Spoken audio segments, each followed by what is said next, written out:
We are live. Hello. Hey. Hi, Hi, Nancy. Thanks for having me. so excited for this session. Me too. I was looking forward to all the nerves. Oh my gosh, yes, nerves, butterflies, Yes. excitement all together. Yes. Quick disclaimer. My friends who might be watching will probably make a drinking game out of my verbal fillers. And so I owe it to them to say and like a lot. I'm only doing it for them. It's not me. Oh my gosh, thanks for calling that out. I will be saying a lot of Perfect. and likes a lot too, so We'll we have could do this together. we'll have a lot of drunk friends at Yeah. noon Pacific time. Yes, noon Pacific time for those who are joining us noon live. Thank you for having your lunchtime, spending your lunchtime with us. Yeah, thank you. Let's start with some of the quick questions we want our friends to Yeah, answer. let me share my screen. This is a bit of a trick question for people, but I'm curious what people think. So, if people have joined us yet, put the answer in the comments. And it's a quick quiz, and it says, when a recruiter asks you what your salary range is, what do you say? Option A, exactly how much you want to make, because it's good to be honest and upfront about what you want. Option B, what you made at your last or current job plus 15% more.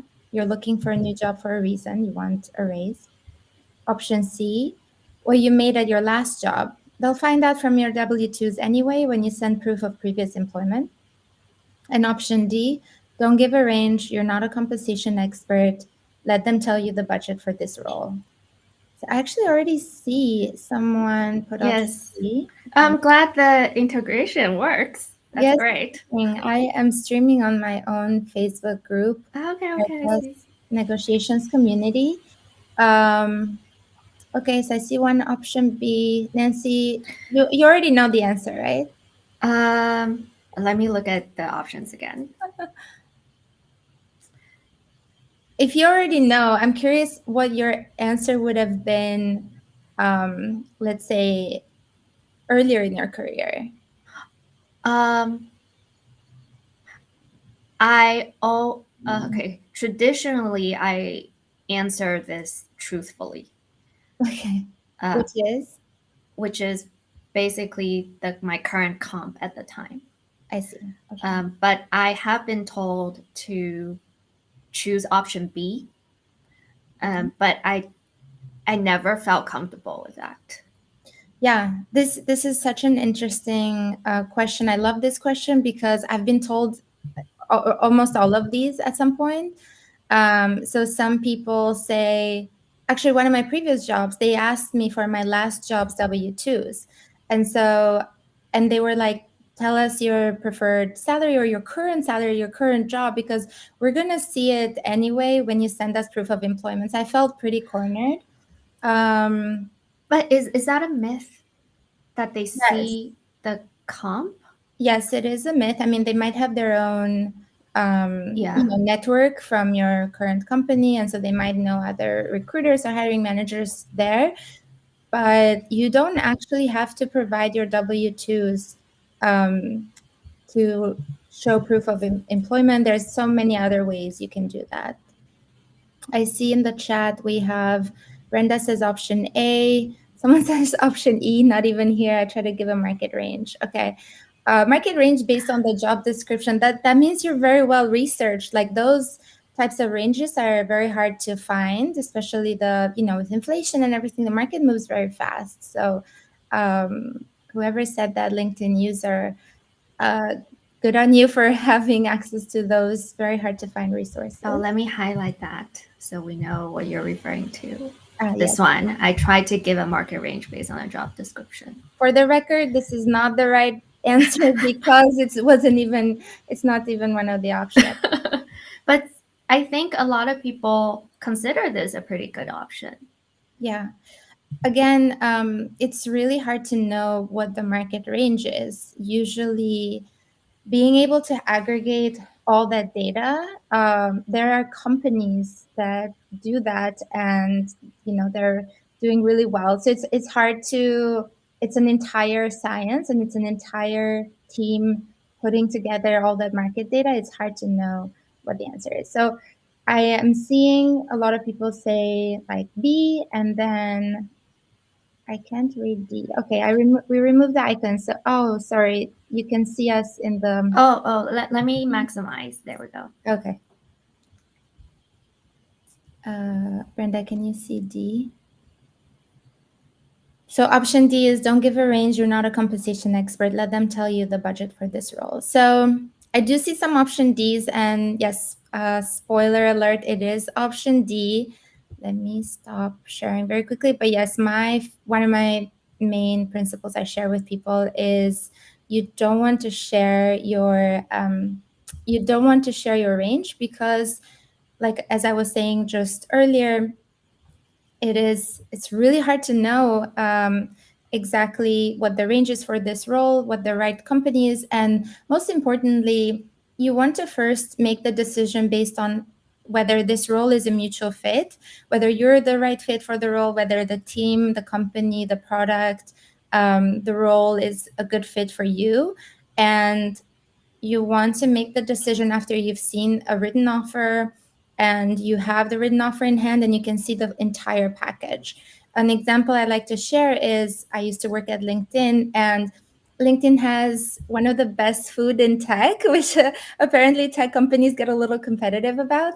And being able to eat at the office, this was before COVID especially, was it really increased my comp in a way, because, well, first it was amazing food, and also I didn't have to cook for most of my meals every week. So you never know what else is supplementing your total compensation package, and you want to make that decision after you've seen it entirely. Nick from LinkedIn asked a great question. Yes. Nick says, I always ask for a range, but what happens when they demand your expectations first? That's a great segue into our role play. So Nancy and I will do a role play. Nancy, can you be a recruiter and I'm a job seeker, and be very persistent, maybe at least three or four times, ask me what my preferred range is. And I want to show to people what they can say to sort of not reveal their hands in this negotiation game. All right, let's do our role play. So the setting here is this is the very first recruiting call, right, with HR? Yes, this is a recruiting call. They've seen my resume. They like it. They want to move me forward to the hiring manager, but they want to know the salary expectations first. Okay. Hi, Gerta. It was so good to meet you finally. We love your candidacy. Your resume looks great. Your background is really what we're looking for. And we're really excited to start the process with you. Can't wait to learn more about you. And as a standard procedure and standard process, we ask every single candidate what your expected salary range is. And the reason why we do this is so that we have a common understanding as we start this process together. So can you share a little bit more about your compensation range expectation? Yeah, thank you for hopping on this call with me. I'm so excited about the role, the team, and the product. I'm so excited to meet the rest of the team as well. And thank you for asking this question about the salary. I actually want to make sure it's a mutually good fit first, that I'm a good fit for the team and the company is a good fit for me as well. And then we can discuss salaries another time. The reason why we really like to have this conversation at this point in the journey is because we had experiences before where we really liked the candidate, and at the end of the stage, we discovered that our expectations didn't match, and it ended up to be a waste of time and resources on both ends. And that's why we would like you to share what your expectation is so that we could make this the best experience for our candidates. I see. That makes sense. What is your guys' budget? Well, for this particular role, it really depends on the candidate. Our budget and our range is from 150 to 350 base. Mm-hmm. Yeah. I think, Nancy, keep pushing 2 more times. Oh, so that's why we would like to understand where you stand, is because we do have a pretty wide range. Mm-hmm. Yeah, I honestly would need to see the entire package first. I'm sure you guys have great benefits as well. So that will my salary expectation will also depend on that. So it'd be good to see the entire package before having an answer. Okay, let's see how this goes, and just again, we just want to make sure that we provide a good candidate experience for everyone entering the process.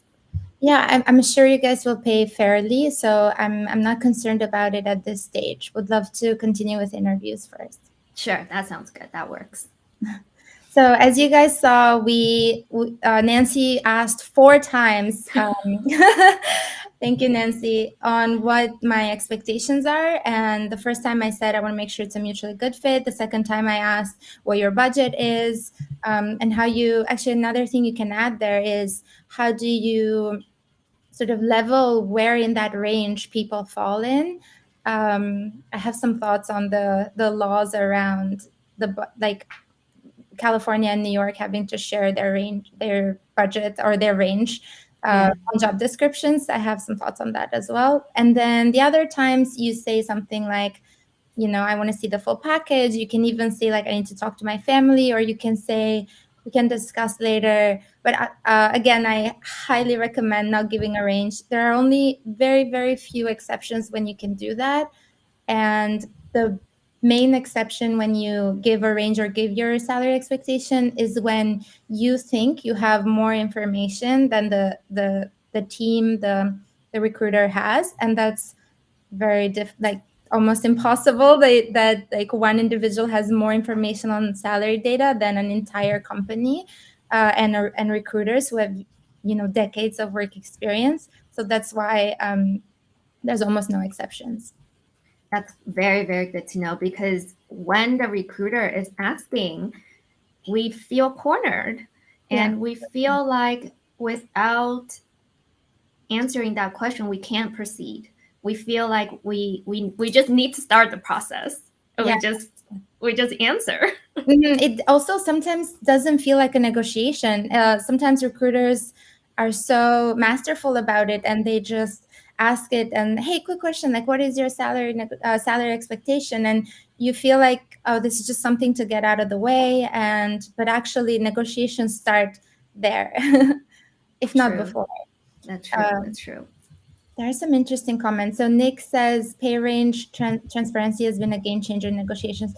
Actually, Nick, I actually don't fully agree, and I've shared an article about that in my Facebook group on negotiations, where companies have found a way to move around that law and around the pay range transparency. So you will see some ridiculous ranges, like a journalist saw a range from 50K to like 150K, which is so not meaningful. And companies are finding a way around it where the range is so ridiculous that it's not meaningful to you at all. And another thing is like companies within that law are still allowed to pay under or above that range. And so I personally think it's not that relevant. And don't be afraid to negotiate way past it. So wait, I wanted to double click on that. You're saying the law is to communicate the range, but they're not required to actually pay that Exactly. much? So Oh, yes, exactly. So I didn't companies know that.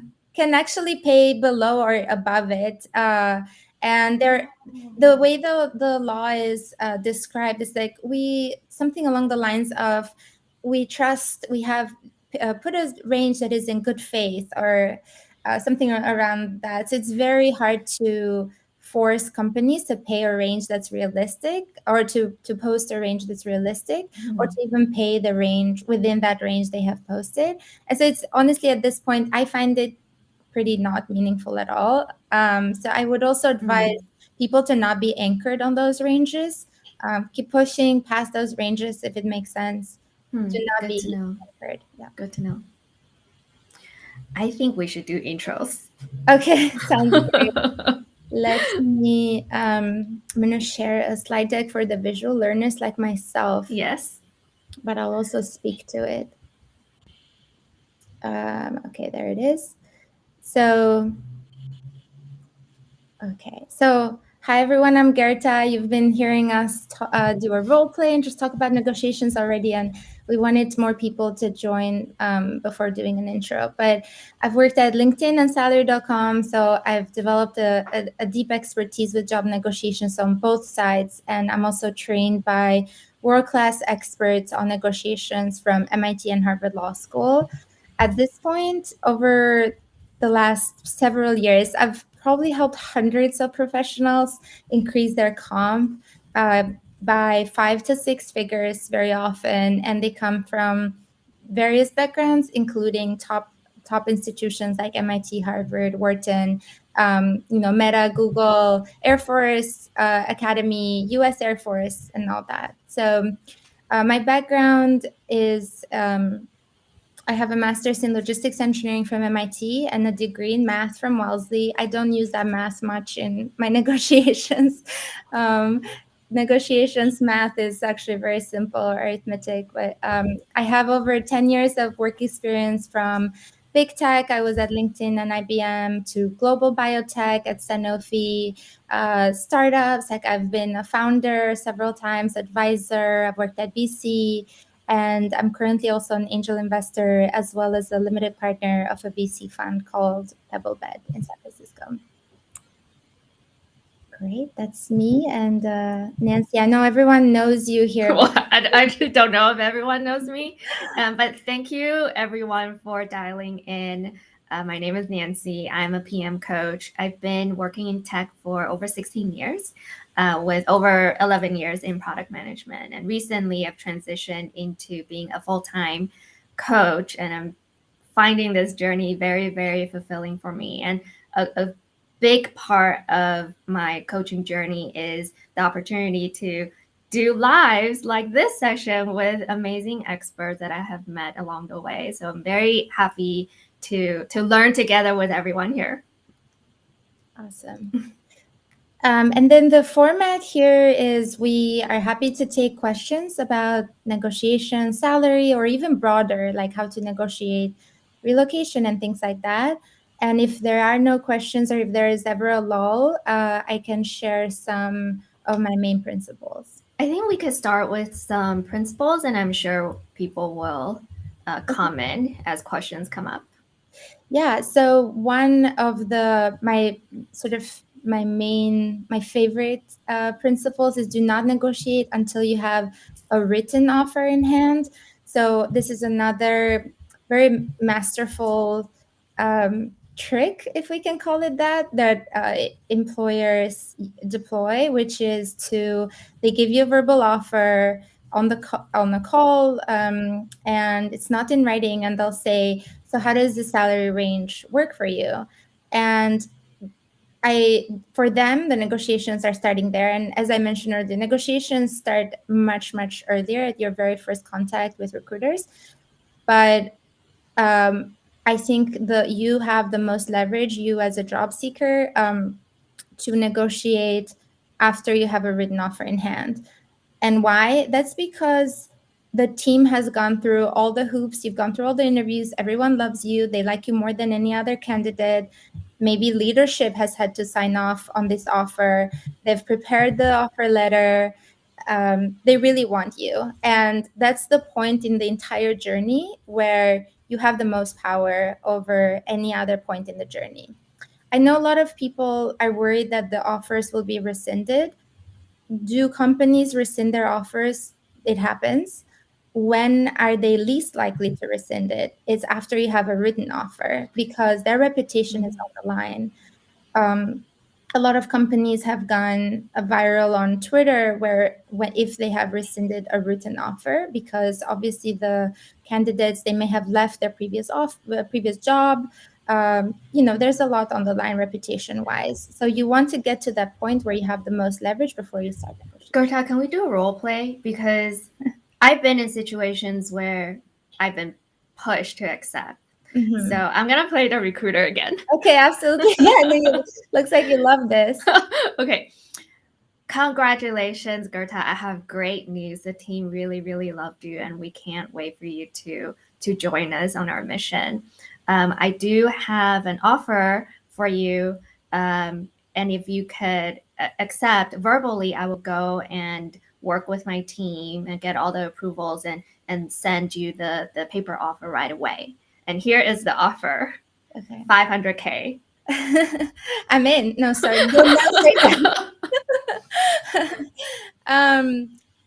Well, Nancy, thank you so much for this offer. I'm just so honored to have received it. It means a lot to me that the team liked me so much to extend an offer. I'm so excited for the opportunity of working with the team and the company. I'm really thrilled. I would love to see a written offer when you get a chance, and then I'll get back to you if I have any questions. Oh, at this time, I can't issue the paper offer yet because we have a policy in place to avoid candidates backing out, etc. So it would really help us move along quicker in our internal processes if I could have a verbal confirmation from you that you're okay and you're excited about what we're able to offer you. I'm definitely very excited. It's just that I will need to see it in writing. I'm also a visual learner, and I will also need to sit down and really think about it. Would love to get that in writing. As I've mentioned, I'm super excited about the role, the team, the company. It's my dream company, and I can't wait to take a look at the written offer, and I'll get back to you as soon as I can. I can walk you through the different portions of the offer here and give you a detailed breakdown of what we have to put together in the package. Are there any concerns that you want me to address at this time? Would you mind sending that over email in a written offer? I would also love to share it with my family and just to look at it together and also compare to other offers that I'm in conversation with. That would be very helpful. Got it. Yeah. Okay, I will do that. Thanks, Gerta. And one thing I will say is if you feel absolutely cornered, first of all, basically say what I said and try not to give a verbal yes. Because again, like this is not just a negotiation trick. This is also, I think, my recommended mindset. Like you want to be able to sit down with a written offer, review all that it has to give, talk to other people, look at your other offers or other companies you're talking to. It's just good practice to not say yes on the spot. But if you do feel absolutely cornered and they're not backing off or they're threatening, I've had a lot of clients that have felt threatened, even in writing. I can share more about that later. You can say, sounds good. You can put the number down. I will review it and I will get back to you. So you're saying almost like a hesitant yes. And I know a lot of people want to have a good relationship with the recruiter, with the team, with the company. They don't want to seem picky or pushy or greedy. I fully understand that. But trust me on this, you will actually seem like you have more business acumen if you're not saying yes to things on the spot, if you're pushing back gently and nicely, and if you're staying firm to what's important to you. How do you say a soft yes? Yeah, you could say, again, do not say yes if you can, but if after they've asked 3 or 4 times and you're feeling very cornered, you can say, Nancy, Nancy will say something like, Gerta, we just need to know, like, is this something I can put on the offer letter? Say, Nancy, sure, you can go ahead and put it on the written offer letter. Please send that over to me and I'll review it and I'll get back to you. So essentially, you're not committing on the spot, and so that you're still leaving it open to negotiate after the written offer letter. Let me just put it up on the screen because I think this is an important phrase for all of us to know. Yes, please go ahead and send it to me. I will review it and I'll get back to you. So avoid using the term Yes, that Yes, sounds I good. accept. Yes, Right. exactly. Okay. And this should be option Z. Like try everything else. Just say I can't give a. You don't have to say I can give a yes right now. You can just say Mm, I would love to see it in writing first. Talk to my family. Compare it to my other offers or companies I'm talking to. Again, this is good business acumen. Like this is how we should be thinking about it. This is not just a negotiation tactic. that's very good to know. We also have some good questions in the chat. Right. Let me pull one up. Here we go. Question from Lisa. Hi, Lisa. Hi, Uh, Gerta and Nancy. Oh, Nancy, did you want to read it? yeah, it's a bit long. Hold on, let me pull up the full question. My question is, when when you know a recruiter is lowballing you based on insider info from someone in the company in a similar position or experiences, what can you do? What information do you recommend that I gather and justify the counter offer that I'm proposing? Yeah. So, Lisa, first, I don't know if you caught what we just talked about, but absolutely start negotiations after you have a written offer in hand. And so that's number one. Number two is do not take it personally. Negotiations is a game, and sometimes the recruiters of the company, it's common practice where they lowball you, especially with numbers like you can see it can be easily rounded up. Like, if you're something like 95K or 145 or 135, like something that can be easily rounded up, so that you push back more. They're like, okay, fine, we'll round it to 150 or whatever. Or how. I have a question on that, Berta. Does it incentivize recruiters to not use up the entire budget? Like, are they incentivized not to give you the best offer they can? This really depends on if it's an external recruiter or if they Mm. work for the company. If I had to guess, an external recruiter probably just wants to move quickly on candidates and just sort of have a win in their pocket and be like, okay, I got you a candidate that you hired. It really depends on their incentives and how they're structured and their Mm-hmm. team performance and all that. So Got it. there's not a clear answer, but if I had to guess, they just want to move quickly on you, Mm. especially if it's an external recruiter. And so they also don't want to do a lot of negotiations back and forth where they're basically wasting teams' time. That's So, not your concern as a. that sounds like they should offer you the best they can, because if you're happy, you accept right away, and they move on, they close the case, and they work on the next candidate, right? I think there's a lot more that goes into it. Mm. Part of that is also the company's compensation philosophy. This is a whole science. Like people get masters in compensation. Oh, Yeah, I management. didn't know that. Yeah, Okay. I've had, so I used to work at salary.com and I had coworkers who were experts in negotiations. They had masters in it.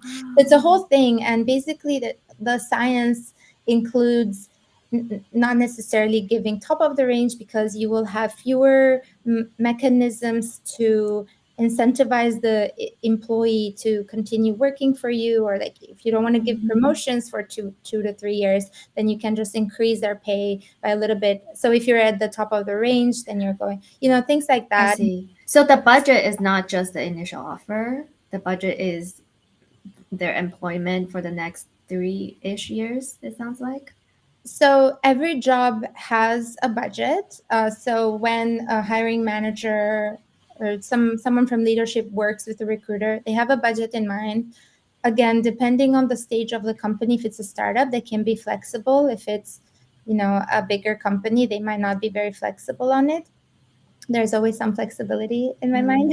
Okay. But that's why it's very important to ask for the budget. Sometimes recruiters can actually show their hand and tell you what the actual budget is. They typically will not, so you should still negotiate even beyond the budget that they share with you. That's Did we interesting. answer Lisa's question entirely? Sorry, Lisa, let me just see if I answered. What information do you recommend I gather to justify the counteroffer? Yeah, so to sort of summarize, one is only negotiate after you have a written offer. Two is the other piece is you should talk to people internally, which it sounds like you're doing it. Definitely gather as much information from people internally if you can. Some language I can offer for that is you can say something like, hey, I'm talking to other people in similar roles within your company and within similar companies. I'm happy to share them with you as I gather them. Would you be willing to share yours as well? Great line. Love that. So basically, tell them that you're also doing research and your research is based on um, insightful data points. It's not just like Googling it. This So would they, be only to the other people. You don't want to tell the recruiter. Of course, you'd want to do research and you can share that you're doing research. Mhm. But to your, let's say, for example, you're applying to, at least I don't know where you're applying right now, but let's say you're applying to Meta and you're applying for a PM role and you're talking to other PMs at similar stages, similar background as you. They might not want to share their salaries. It's sensitive information for people. It can be I a see what you mean. and so the way to get them to share, if they want to, is to say, I'm gathering all this data. I'm happy to share with you what I find. Would you be willing to also share with me? So would you still share if they're not willing to share back? You could. This is more like a personal choice. relationship. Yeah. Okay. So Lisa, yeah, use your research when you counter offer, but counter offering, I would save it for the end. You want to push back and be like, can the company move a little bit on my comp? You ask a couple times. And then if you're one of your later tactics is to actually make a counter offer. I would save that for later in the negotiation process. We actually have some related questions on that. Okay. What's the best way to know if we are in fair range of pay where there's not much data on sites like Levels and Glassdoor? Yeah, that's very relevant to Lisa's question. So again, I would say talk to people who are in similar levels, similar roles at the same company or similar companies. And again, offer them something in exchange for them to share their salary. Ideally, we all want to share our salaries with each other. It only benefits us, The collective. the collective. But if some people can be sensitive about it, so if you want to offer them something in exchange. And yeah, do a lot of research. There's also this app called Blind, if anyone knows about it. I don't know how trustworthy it is. You have to sign up with your work email. But once you see a lot of posts, you can get a sense of the range. Yeah. So I think we probably answered this question. The best way to know what's the pay range. Yeah, That's not research on a website. Yeah. I know I'm on Blind. I know people share. Hopefully they are sharing truthfully. Nice. There's no guarantee. There's no guarantee. And there's also like people might say a number and you're not sure if it's salary or total comp. But the thing is, after you see 10 posts, like how much a PM at Meta makes, you probably get sort of a sense of the average. Yeah. Next question from Audrey. Oh, it's cut off. So let me read the entire question.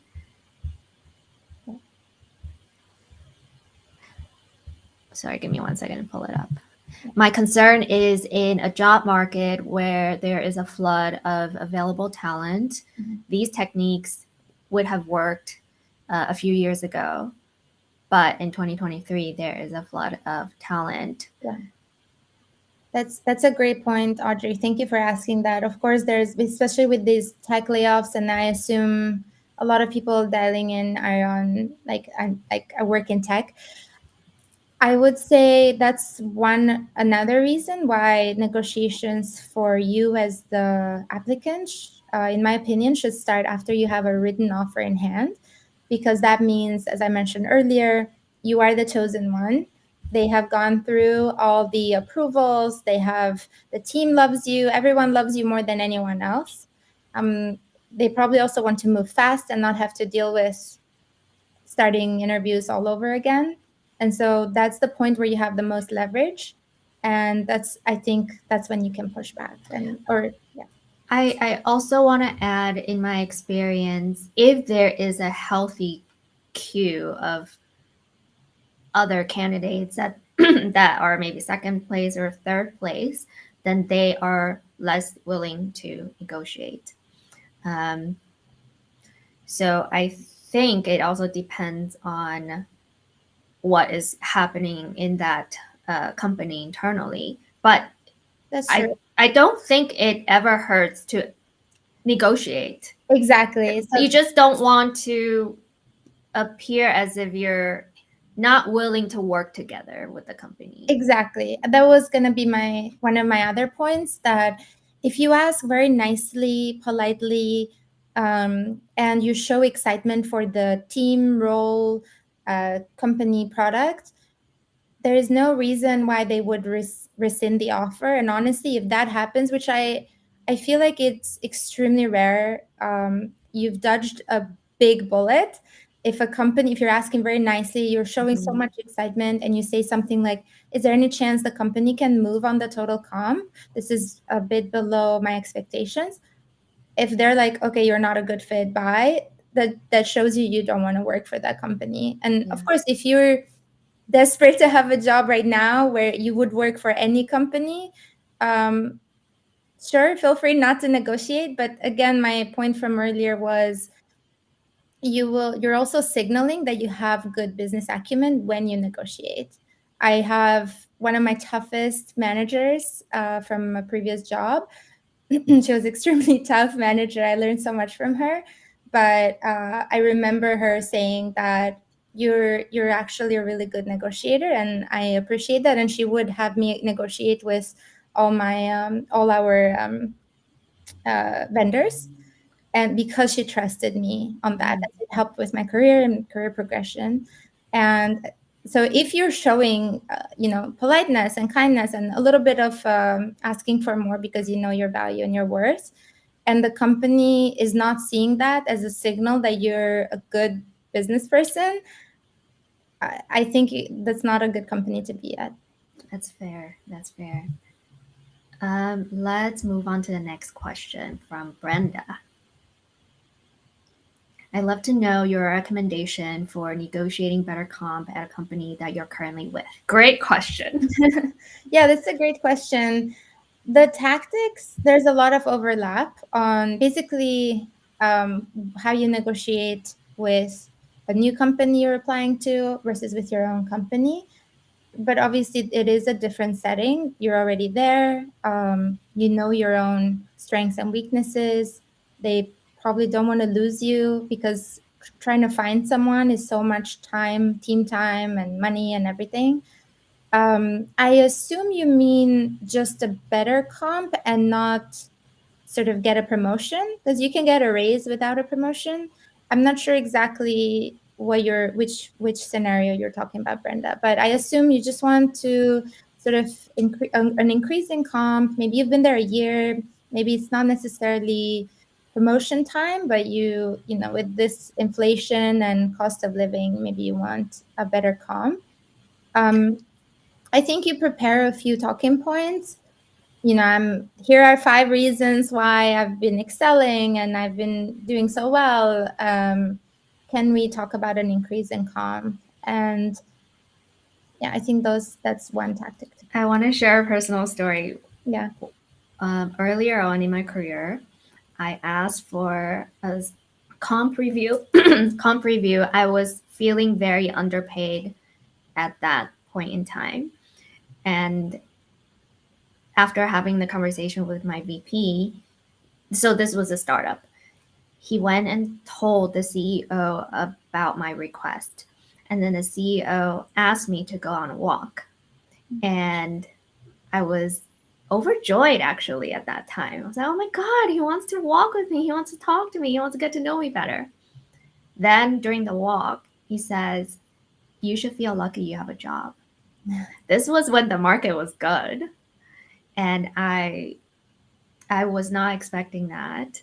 I held myself together though for the rest of the walk, and I had to go to my car, drive to another parking lot, and just cry because I just did not expect that. I just didn't know. what I wanted was, yes, you could have a raise. Here's what we want you to do, right? Mhm. You know, give me goals and I will work toward those goals. Yeah. Like that's a conversation we can have, right? But not you should feel lucky you work here. I know.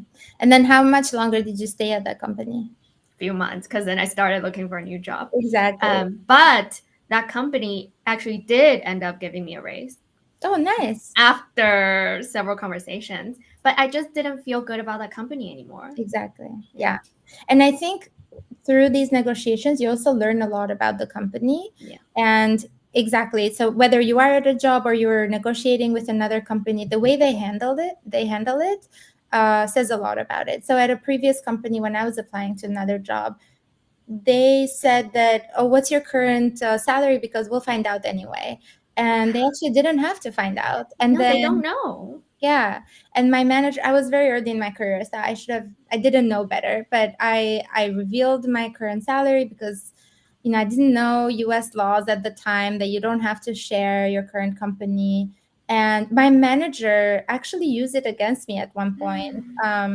They said, oh, but you increased your salary by X% from your previous company and things like that. So, Yes, I had a similar experience. I was working for a big enterprise software company at the time, mhm. and it was actually during performance review. I got a good review, but I didn't have a comp adjustment, and my manager said, "We're not adjusting your salary at this time because the offer we gave you was a lot higher, not a lot, but it was higher than what you were making before, so we don't have to adjust your comp at this time." I'm like, Yeah. okay.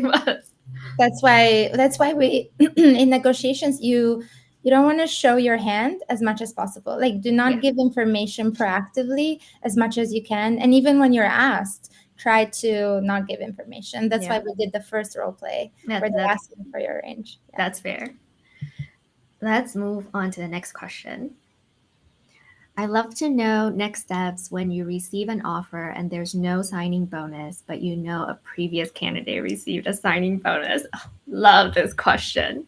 I just love that people are doing their research. This is the second question in like the last four where people have done their research with other people who work at that company. Good job. That's a great thing to do.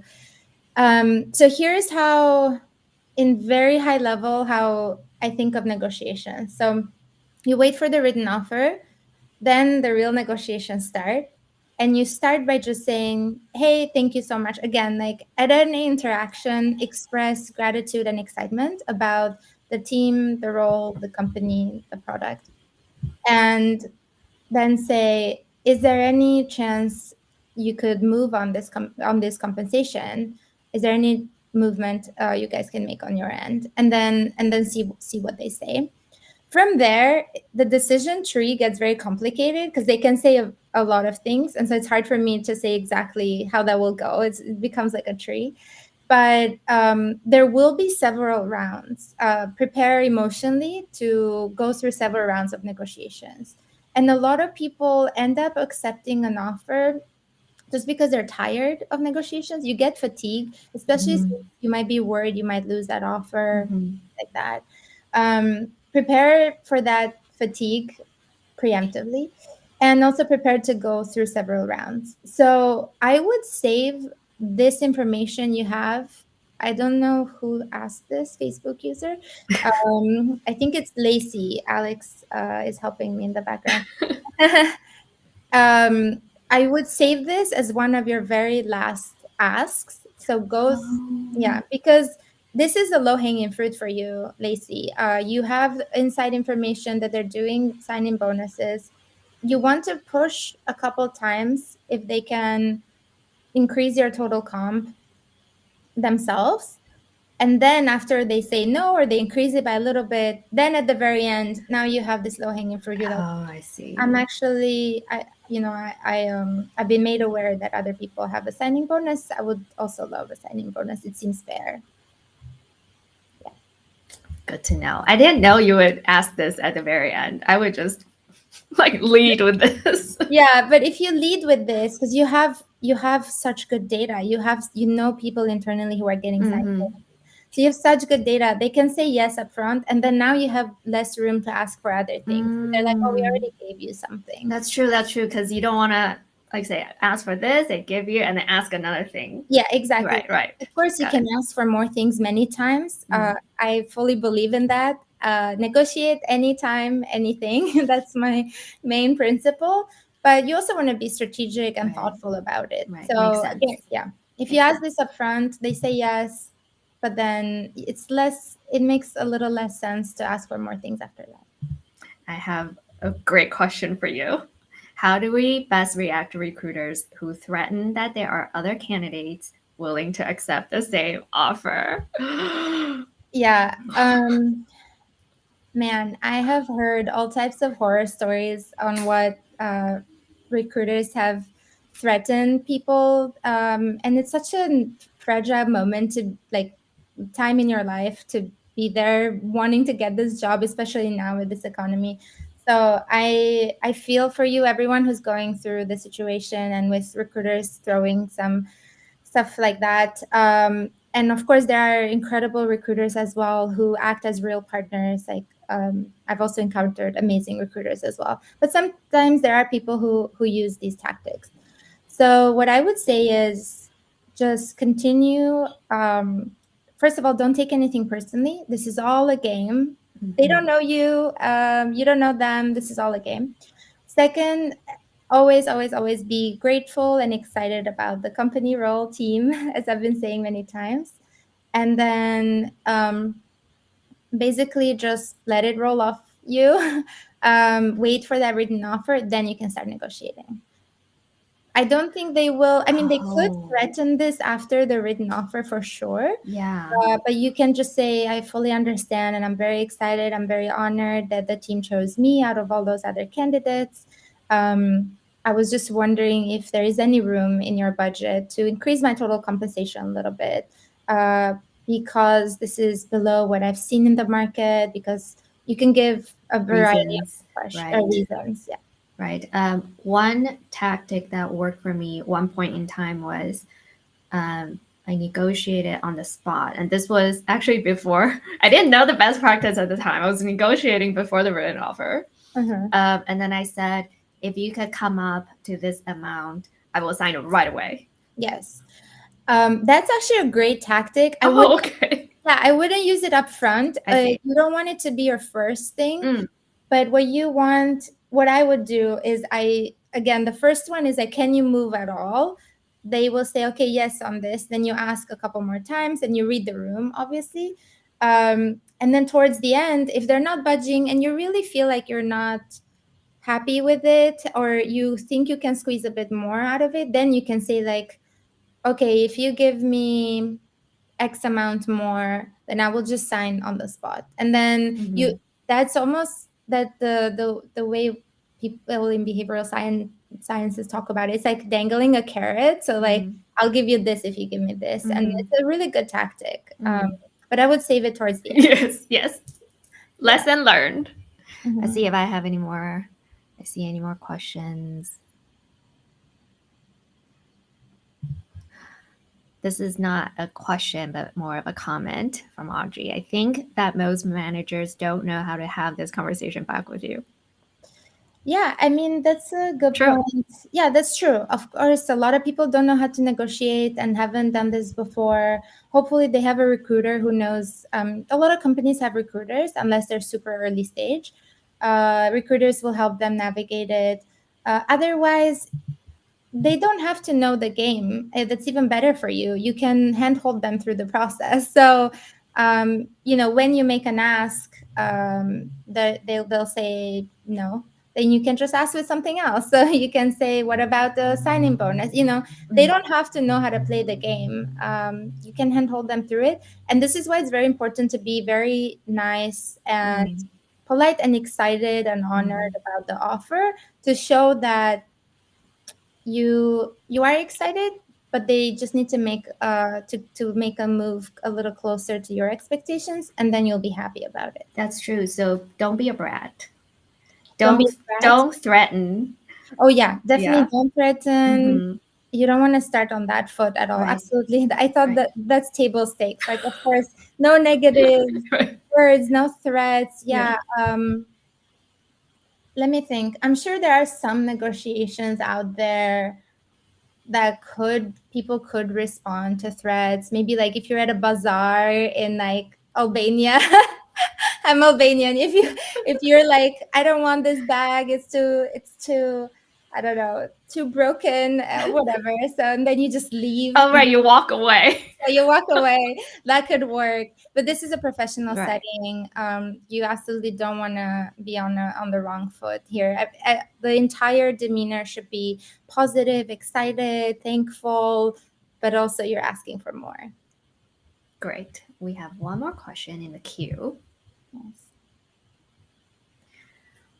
Gerta, I think you're saying to not negotiate the specific components of the total comp, salary, equity, annual bonus, but rather to let the company figure those themselves and get back to you as part of a total comp. As your first ask, yes, I wouldn't push on that. And actually, Audrey made a very good point. I think this was a continuation of Audrey's comment.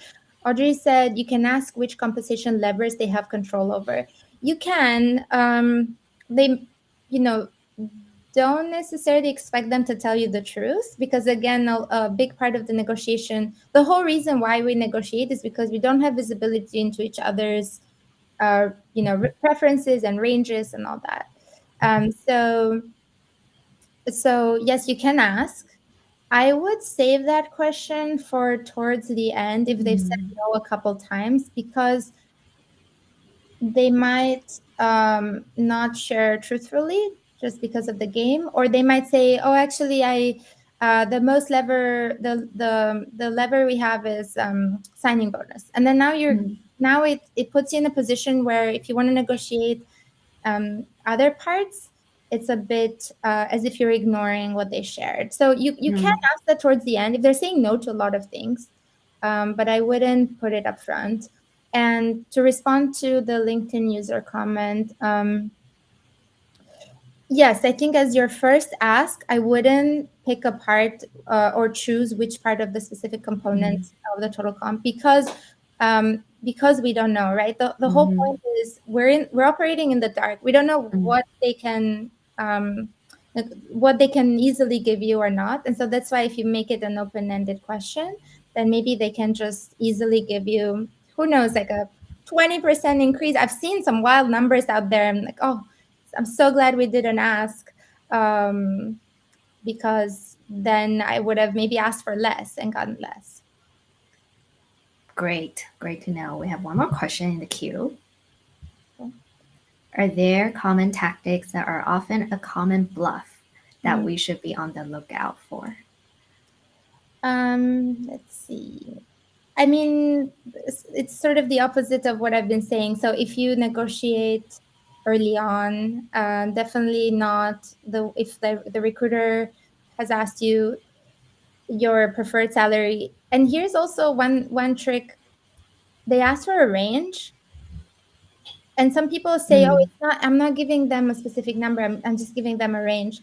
But if I tell you I will buy your car for, I don't know, 50 to 100K, will you give it to me for 50? Of course, you'll give it to me only for 100K. So when you're giving them a range, you're actually telling them the lowest you'll accept. And they have no reason why they would give you any cent above that. Of course, they might give you a bit above. So don't give a range. Don't give any salary preferences until written offer. There are some people who take things very personally. They get very emotional. For example, we have some people in the chat that said they know that the company is giving sign-in bonuses to other people or they're giving higher salary to other people. Again, don't take it personally. There's so much that might be happening in the background. Continue pushing gently and kindly. Let's see. I'm looking at what. Yeah, I think the demeanor / mindset, I think that's a big common bluff where people get very emotional around things and they take it personally and they get angry. True. You don't want to bring any of that into a job negotiation. That's true, because it's also very, very natural to feel, oh, I am not worthy. That's why Yes. they're doing this to me. And then like victim mentality kicks in, then you think it's all about you, but it really isn't. Yeah. So it's also a learning process for all of us to just observe, like pull out and observe and be as objective as possible. Yeah, exactly. Absolutely. Yeah, don't take it personally. It's not personal. Like they don't know you as a at a personal level. So this is just the game. That's why I call it the game, because That's it's true. kind of fun. It has some hidden rules, and so it's One more question in the queue. Yeah. When you have successfully negotiated for an exception but not accept the offer, but a year later re-interview for a similar role at the same company, can one expect the same or better offer even in this current climate? It sounds like a specific scenario, but yeah, why not? You can, of course, just start fresh. Maybe the hiring manager is not the same, maybe the recruiter is not the same. But even if they are the same people, now you have a year. I assume this is a year later. Yeah, now you have a year more of experience. Right. You've learned new things. It's a different market. Right. Absolutely, you can expect same or better. Yeah, why not? Again, this really varies on industry and company size and all that, but just from what you've shared, I don't see why not. Audrey asks a very interesting question. If you apply through a talent management system and they require a base number to complete the application, can they do that? Oh my gosh. How do you handle this? Do you put $1? I've seen this a lot. You are basically being cornered to share your hand, which is something you don't want to do. And so it's okay to push back in a way that can be a little ridiculous. So yes, you can put $1, you can put 99900. Yeah. So because they are asking you to show your hand when it's not very Right. ethical, or I don't know Yeah. what the right word is. And so you can respond in kind, and you can just put something ridiculous there, like $1, Oh my $1 million. gosh. Probably don't put a million. So some nines or random. Yeah. All right. We got through all the questions. Awesome. Wow, perfect timing. Yes, yes. So Gerta, tell us how people can find you after this live session. Yeah, I just started a Facebook group on negotiations, and I've been sharing a lot of tips like this. And yeah, you can join through the QR code. Scan the QR code to find Gerta's Facebook group. Yes, and I also share sometimes like job posts from people from companies in my network, interesting articles that are coming up, and of course I have a course and one-on-one. I do one-on-one consulting as well. So maybe we could wrap by sharing one of your most favorite success stories that you have helped someone on on their negotiation journey. Yeah, I would love that. So one of my favorite success stories was my client was applying for a role. They had been applying to his dream company, and he was they had been just really delaying things. It took weeks and weeks to just get an offer and wrap up the interviews and all that. And then when the recruiter gave him the verbal offer, he actually said in an email, like, let me know how that offer I mentioned on the call sounds. And if it's not good, then we might have to rescind the offer, which is very threatening and very common as well. So it was very scary. And I'm sitting here like, okay, maybe I will not be successful with this client. It's okay. It's a tough environment and all that. But we worked diligently, and I coached him on this, like, be nice and do this and do that. And then at the end, he got a 27% increase from the initial offer. Wait, how did that happen from the recruiter saying, okay, if you don't say yes, bye, to them changing their mind? Yeah, it's just these like being very kind and polite, pushing back gently. Having Mm. another offer is super important. I didn't manage to go through some of my principles, but even if you're in conversation with other companies, it's super important. Mm. And just gently pushing back and obviously reading the room. There's a lot that goes into it. Mhm. It's a whole science behind Right, it. But right. I'm extremely proud of him, and I was just very touched to be able to help him and his family make so much more. That is a great story. Thank you for sharing, and thank you so much for coming on Thank to you. our first live together. And thank you to everyone that dialed in and you asked very good questions. Yeah, thanks everyone, and thanks Nancy. This was wonderful, and you're a talented role player. So I'll have to borrow you Thank you. Maybe I could consider a career in recruiting. yes, in arts. Yeah. Thanks Great. everyone. Thank you and bye. Bye.